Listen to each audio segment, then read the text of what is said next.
Chapter 2. A Gentle Offer. It had been a week since Adrian's first visit.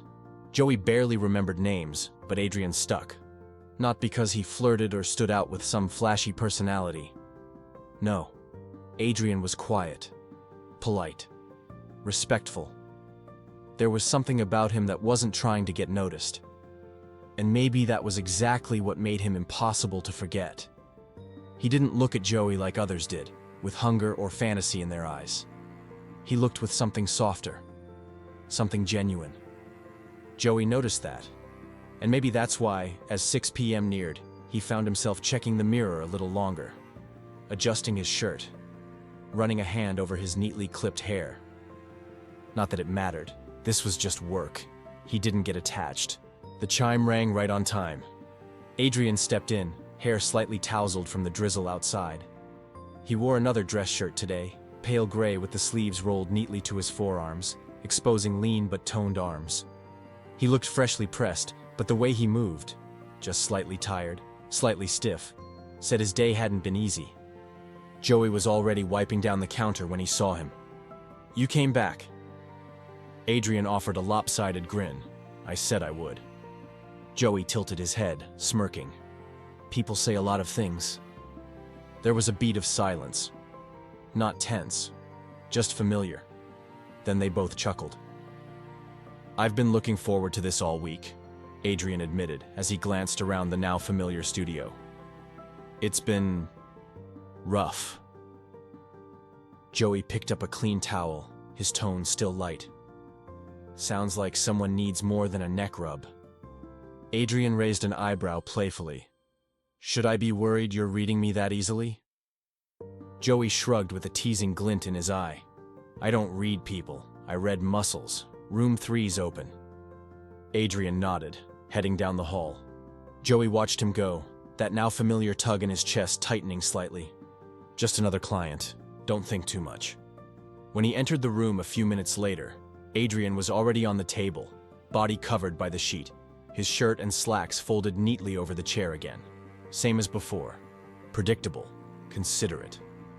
Joey dimmed the lights, lit a lavender-infused candle on the shelf, and warmed the oil between his palms until it glistened golden. "Back again so soon," Joey said as he stood beside the table. "Should I be flattered?" Adrian, already face down, laughed into the cradle. "Just means you're good at what you do." Joey smirked as he placed his hands on Adrian's shoulders, beginning with long, slow strokes.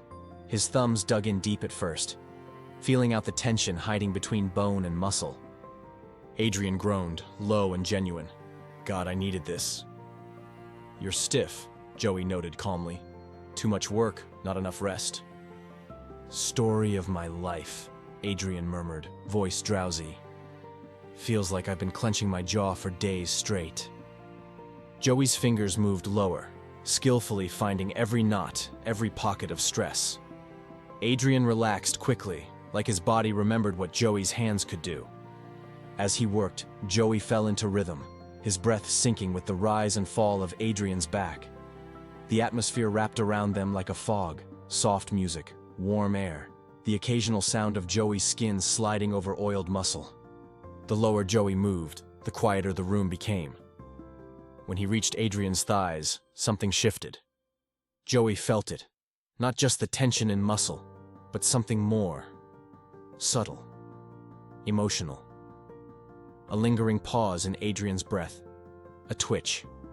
A heat that wasn't just from the oil. Joey paused. He had rules. He didn't offer extras often, but he wasn't stupid.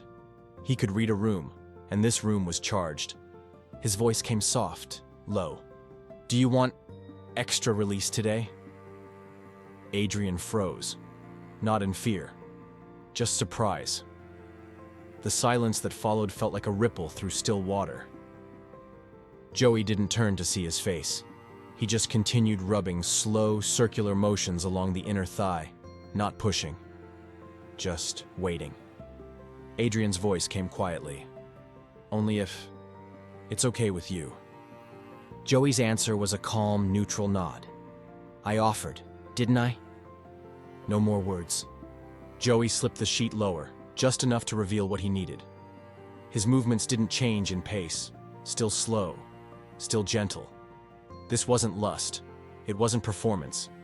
It was an extension of care. Physical, yes, but not dirty, not transactional. Adrian's breath trembled once, then steadied. Joey's hands worked carefully, attentively. He used pressure where it mattered, contact where it counted. He watched the way Adrian's body reacted, the way he held back sound, the way his toes curled gently. Every movement was sensitive, not just for pleasure, but to keep it safe, intimate, but quiet. When Adrian finally came, it was silent. No moaning, no heavy gasps, just a long, drawn-out exhale that felt like surrender. Joey stepped away, wiped his hands, and reached for the warm towel. He cleaned Adrian with practiced grace, no fumbling, no hesitation. Then he pulled the sheet back over his body, covering him again with care. He returned to the lower legs, finishing the massage like nothing had happened. A few more strokes, a quiet pause, then a tap on Adrian's shoulder. All done. Adrian sat up slowly, still in a haze. His cheeks were flushed, his lips slightly parted. His shirtless body shimmered faintly from the residue of oil. He looked at Joey, really looked. Thank you. Joey grabbed a cloth, drying his hands. It's just part of the job. Adrian's gaze lingered, but it didn't feel like that. Joey's eyes met his, and for a second, the air between them tightened. Then he looked away. Don't overthink it. Adrian dressed slowly, folding his clothes the same way he always did. But everything felt a little different now. His limbs looser, his chest fuller, his head a little lighter, and heavier at the same time. Before leaving, he stood by the curtain, hesitating. Joey glanced up. Same time next week? Adrian asked, voice casual, but his eyes searching. Joey gave that same unreadable smile. If you want. The curtain fell back into place. The chime rang again. And Joey stood in the quiet, the scent of lavender still lingering, his hands resting on the counter, still thoughtful. He didn't offer that kind of release often. He never did it twice with the same client. But somehow, he already knew. Adrian was coming back.